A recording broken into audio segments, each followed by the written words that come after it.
Gracias a ustedes por la fiel sintonía. Hoy nos acompaña nuestro psicólogo de cabecera, Allen Coley.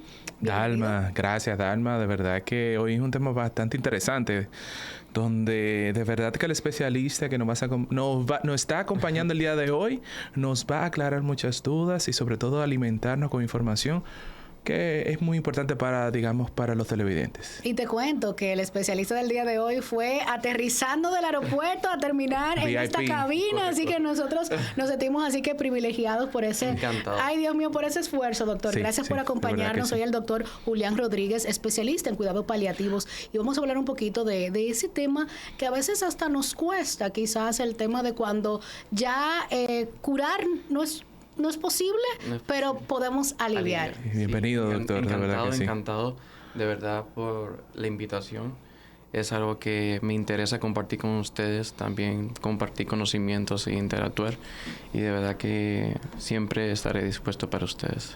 Yo quisiera entender un poquito, doctor, en qué consiste todo eso de la parte de cuidados paliativos y que el público también pueda como que interiorizar un poco el hecho de paliativo, que normalmente lo relacionamos con algo catastrófico de repente.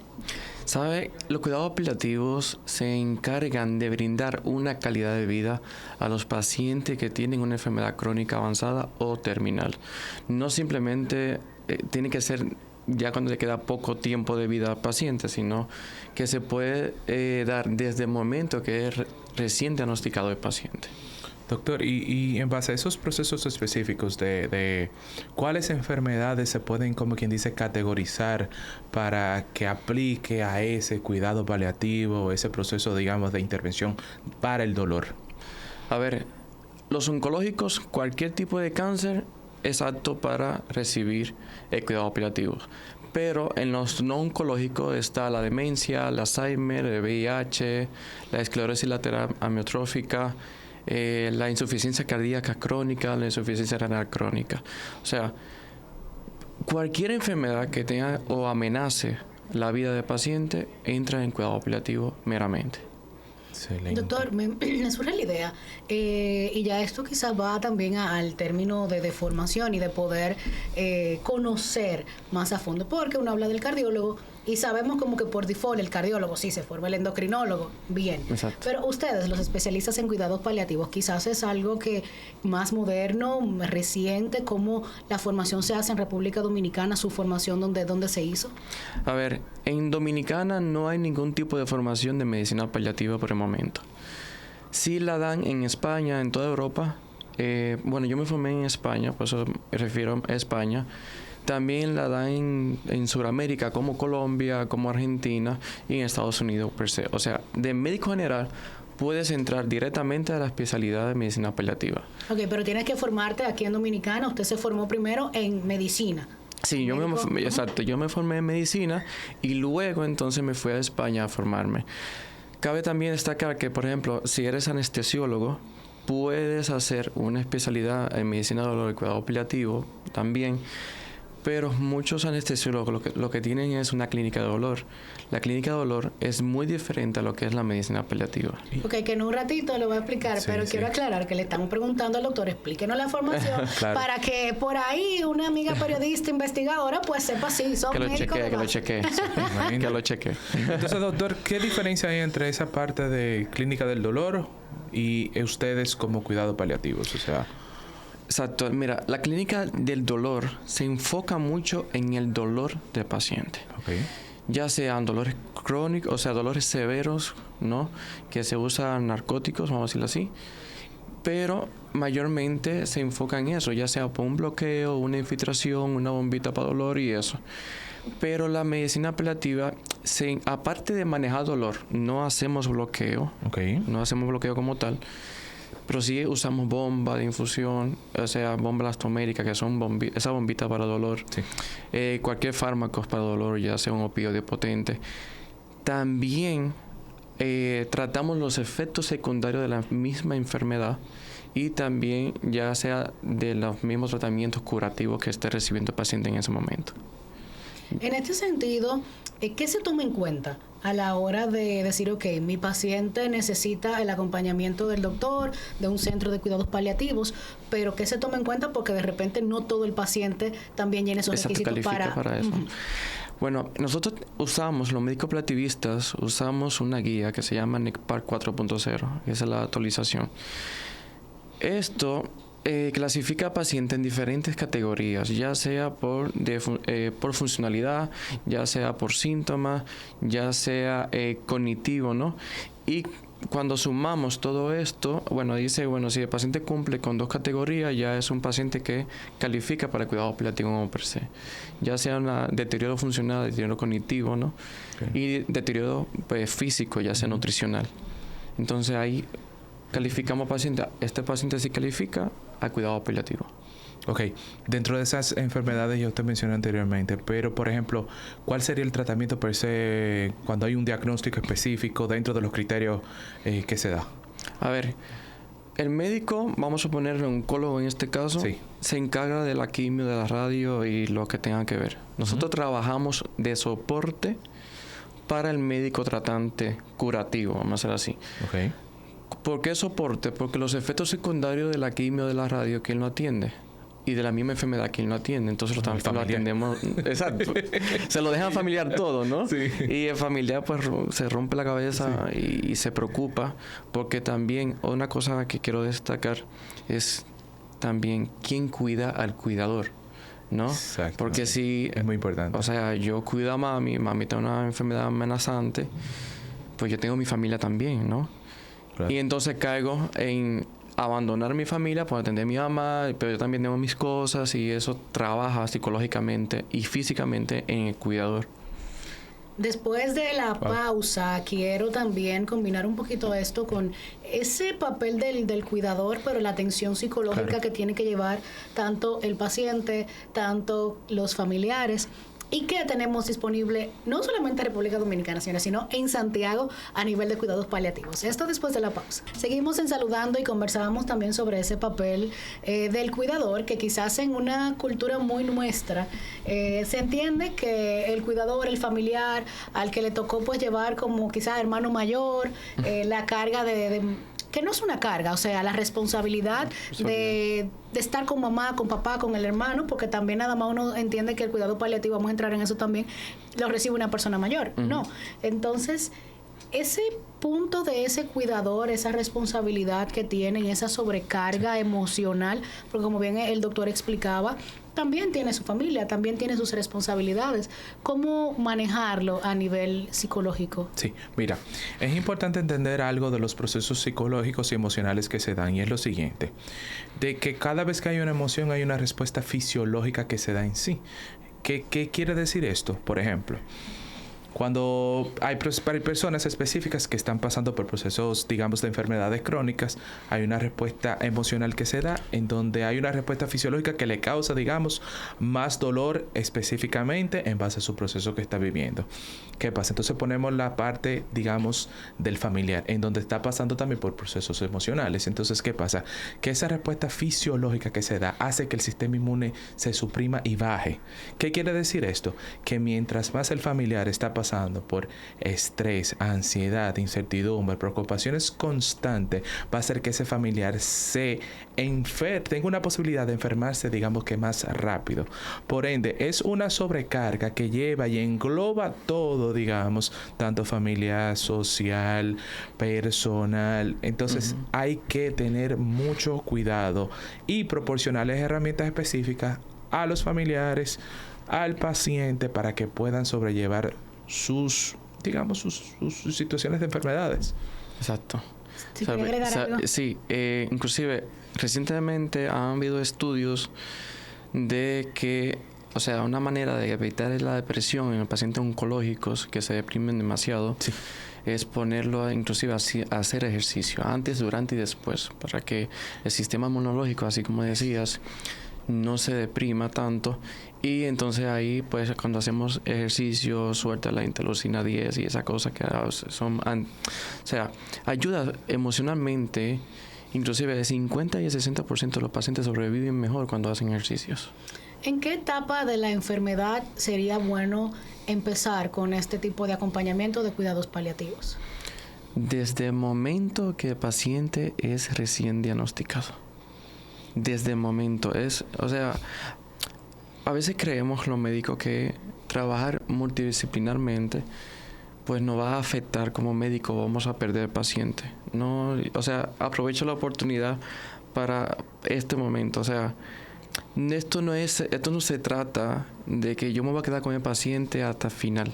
No se trata de que haya un equipo multidisciplinar en beneficio del paciente. Yo entiendo que eso tiene que ver mucho con algo que comentábamos ayer, y es de la esencia misma del por qué yo soy médico.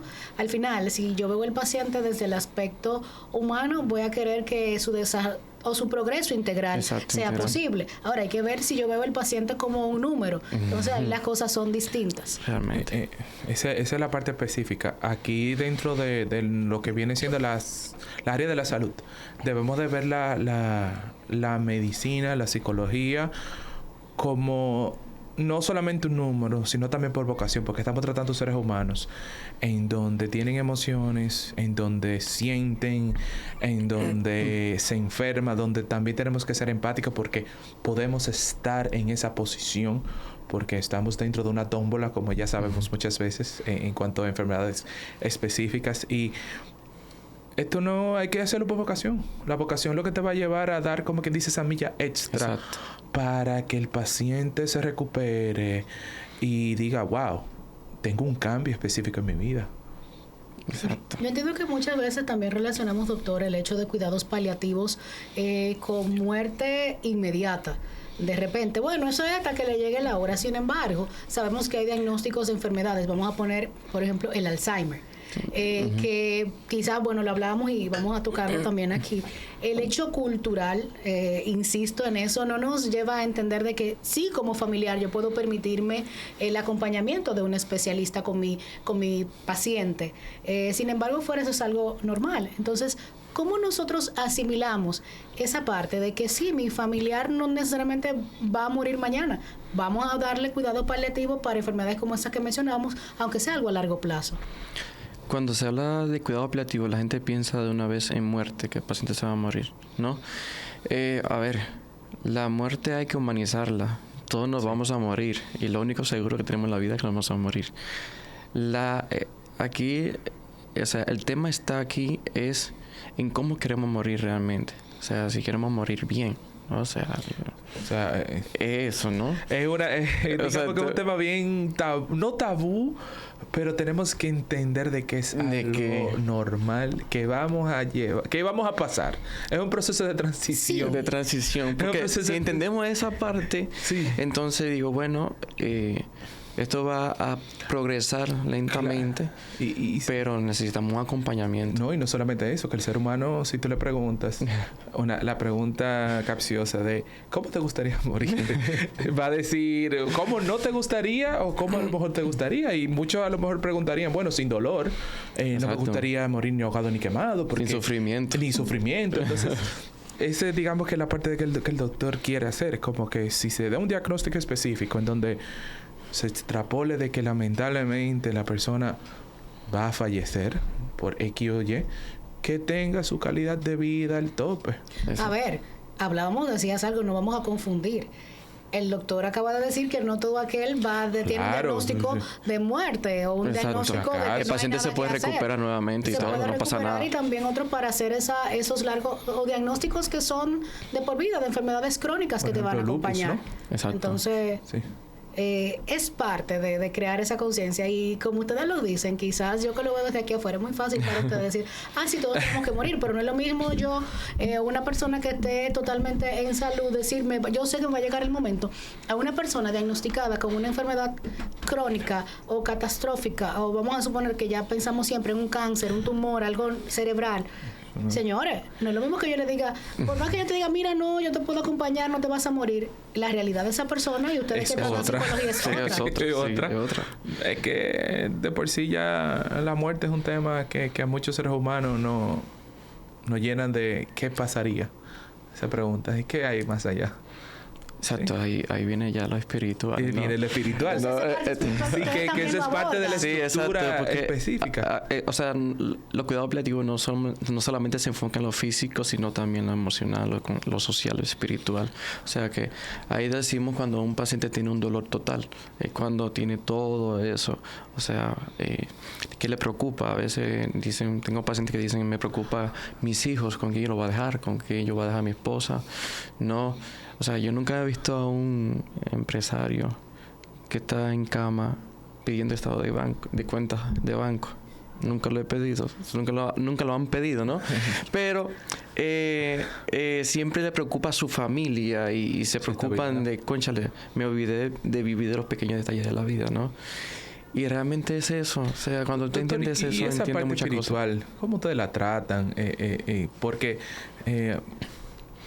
me gustaría, y también para entrar como quien dice en ese tema, o sea, la formación específica de ustedes, cuántos años de especialidad, cómo se subdivide, cuáles son los equipos, como quien dice, multidisciplinarios que ustedes tienen que tener a su cargo. A ver, en España, en la Universidad Cadena de Herrera, que me formé ahí, ellos te dan, o sea, son 3 años, ¿no? 1 año y medio de medicina paliativa como per se. Y el siguiente año es de hospitalización domiciliaria. ¿Por qué hospitalización domiciliaria? Porque muchos pacientes no mueren en el hospital, sino que prefieren morir en casa. Entonces, esa hospitalización domiciliaria es donde enseña a nosotros, pues, con los recursos de la casa, saber manejar a un paciente, ¿no? Claro. Entonces, en medicina paliativa nos rotan por medicina interna, nos rotan por ortopedia, nos rotan por diferentes ramas de la medicina como tal, enfocada en el cuidado paliativo que se necesita. Por ejemplo, nosotros pasamos por hospice de cuidado paliativo, ¿no? Sí. Los hospices en cuidado paliativo es muy diferente a los centros geriátricos que vemos hoy en día. Okay. Los hospices son de mediana a larga estancias, que son pacientes que no quieren morir en su casa, pero no hay necesidad de tenerlo tanto tiempo en hospital, sino van ahí para que mueran en el hospicio, ¿no? El hospice. Entonces, de ahí, pues, salen diferentes ramas. Nos enseñan a nosotros a tratar de pacientes, tanto en lo espiritual, lo emocional, lo social y lo físico en el hospicio. Y de ahí, entonces, del hospicio hay unidades que salen al domicilio a atender al paciente que todavía no hay necesidad de que tengan un hospicio. Entonces, es como holístico por diferente tiempo de rama de la medicina como tal, para que conozcamos un poco de cardiología, conozcamos un poco de ortopedia, de neumología, ¿entiendes? Entonces, esa formación es así que se da allá. Excelente. Doctor, ¿qué le cuesta? Al paciente hemos hablado de servicio, ya yo sé que hay muchas personas que han activado el bombillito, déjame ver, yo quisiera este tipo de acompañamiento, lo cubre el seguro, cómo se maneja, tiene toda la población sin importar segmento social el acceso a este tipo de servicios de salud. Enhorabuena, cabe destacar que sí están dando cobertura. Son muy pocas las aseguradoras que están dando cobertura en estos momentos. Por ejemplo, está Mafre, ARS Primera, ¿no? Que son, y Humano, pues va a entrar. Como médico, como una consulta conmigo, supongamos, sí te cubre el seguro como tal.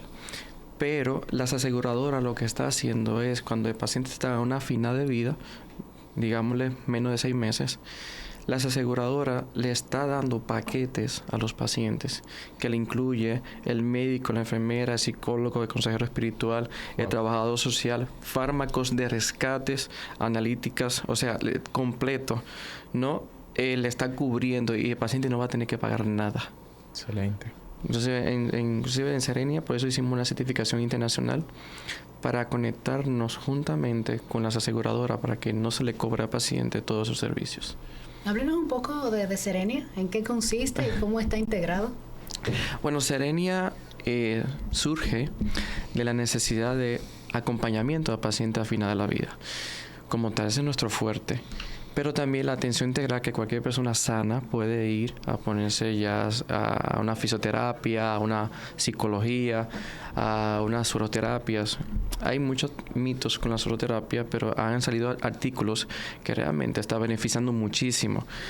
A ver, si usted le ponen fe a una pastilla tomándola todos los días de vitamina D, porque no le ponen fe también a medicamento intravenoso de eso mismo, ¿no? Que son dosis mucho más altas. También la esferoterapia la tenemos para pacientes oncológicos que son megadosis de vitamina C, como ya sea 50.000 miligramos, que serían 50 gramos, que se beneficia muy bien a pacientes que no quieran, pues, supongamos, una quimio o radio, pueden ir allá. Y también sale la atención domiciliaria, que ese paciente que no se puede desplazar, también nosotros lo acompañamos en su hogar. Y también ese paciente, como usted mencionaba anteriormente, que dice, yo quiero morir en mi casa, yo quiero estar en mi casa, y que dice cuando llega a la casa, o sea, son dichos populares, se mejora. No, pero ya queremos como familiares también, sabemos que esto, entonces, qué bueno saber que existen ese tipo de acompañamiento y que le hace la vida más cómoda al familiar. Allen, doctor Julián, hay una parte de la culpa, y quiero ya como pregunta final en la parte del cierre de Saludando del día de hoy, que quizás el dominicano vuelva al punto cultura de que no, yo tengo que estar con mi paciente hasta el último momento. Incluso se juzga a quienes dejan a sus familiares en un hospicio, ya sea aquí o que tienen la posibilidad de mandarlo internacionalmente. Muchas veces pensando también, a ver, en cómo mi paciente tiene mejor calidad de vida. Entonces, ¿cómo quitarnos la culpa de que si yo contrato un servicio de cuidado paliativo no es que yo no quiera atender al paciente o que quiera dejarlo por su haber? Doctor, usted primero. Bueno, en este caso tenemos que verlo desde el punto de vista de acompañamiento. O sea, paciente que es el primordial, el que tiene la autonomía todo el tiempo, paciente, familiares y personal de salud. O sea, tenemos que englobar esos tres juntos, se trabaja los tres juntos. No es médico-paciente nada más, sino que también se incluye familiar. O sea, no se saca, se acompaña. O sea, se respeta siempre la opinión del paciente, que es la que tiene la autonomía total. Y nosotros en cuidado paliativo hablamos de tres situaciones que se pueden dar y de familia no puede sentir una culpa como tal. Sí. Primero hay pacientes que dicen, dame quimio porque yo quiero ver la boda de tal familiar y quiero llegar para prolongar la vida, ¿no? Hay otro que dice, no, ya mi vieja se murió, ya déjame tranquilo, yo me quiero morir.